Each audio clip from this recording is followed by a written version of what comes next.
So this is a reply for the video where I expressed how God checked me. So let's talk about it. In the video, I said, what do you do when God checks you for pursuing? He says, I sent you there to be seen, not to pursue. That's not your role. So you just sit there like a lady. A lot of times, especially on this kingdom spouse journey, we feel like when God tells us who our husband is, we should pursue. We should pursue. We should tell him that he's our husband.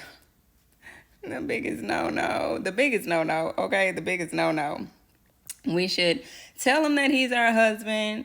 A lot of us go out of our way to try to convince this person, you're my person. Another no-no. What else? We try to force things, We try to force things instead of allowing them to happen. I truly believe the reason that's so is because we're anxious. We're excited, right? Like, God has finally revealed to me who my husband is. That's a major thing. That's not a light thing. This is the person that you're supposed to spend the rest of your life with, especially if you're over being single as well and you're just ready to jump into the next phase of life. And for a lot of us women, especially when marriage is your assignment, God has called you to marriage, let's get on with it. You know what I'm saying? Let's get on with it. What's the hold up? What's the wait, right? But patience, mama mia, patience. I'm going to use yin and yang as a good example. And if you're not familiar with yin and yang, just know it means feminine and masculine energy. And yin and yang actually, it's symbolic in the Bible as Jashin and Boaz. And I think that's in 2 Chronicles 3, where you see Solomon has built the temple and he has 2 pillars. One pillar he names Jashin, the other he names Boaz. Boaz means water, severity, and Jashin means fire, mercy. So that's technically yin and yang. Now that we know that Jashin means mercy and fire, which is masculine energy, it is yang. And Boaz is water, severity, which is feminine energy, yin.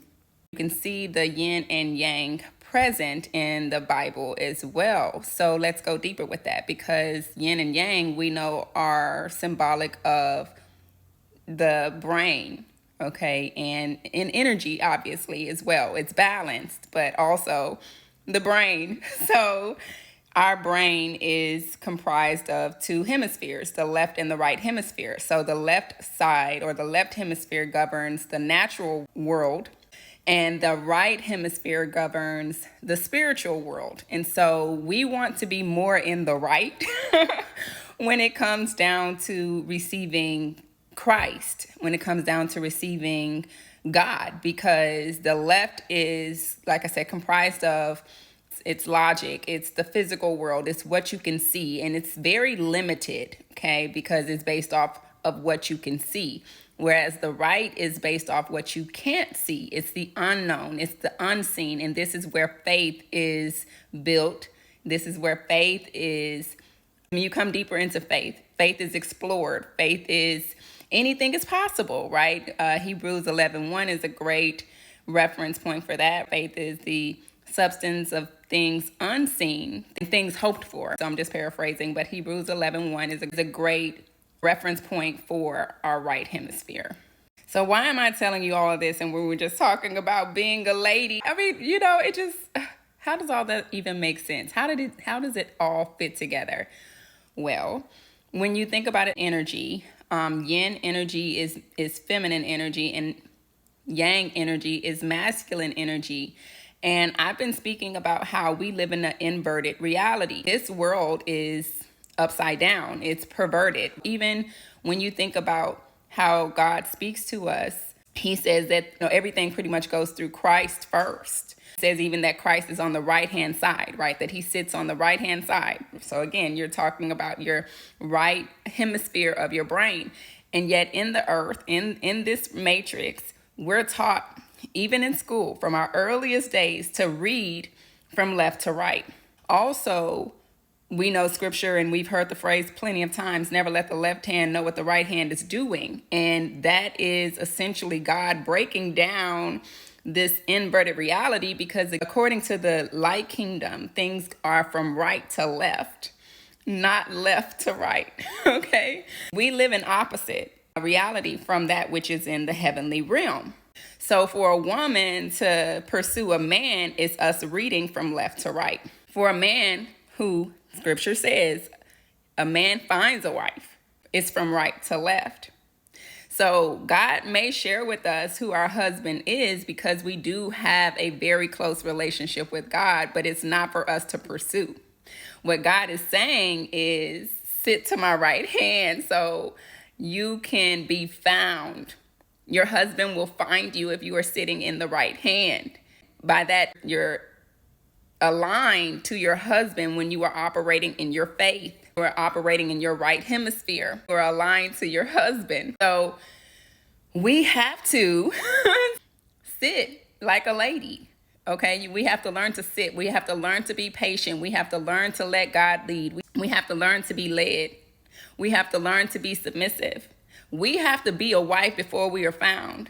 And that means sitting on the right-hand side so our husband can find us. It's about alignment. I mean, obviously the message is super deep. So, you get these little one-offs that I give you guys. And I'm so grateful that even you mentioned more details, because it gives me an opportunity to elaborate on what God shares with me. The details are basically yin and yang, masculine and feminine energy.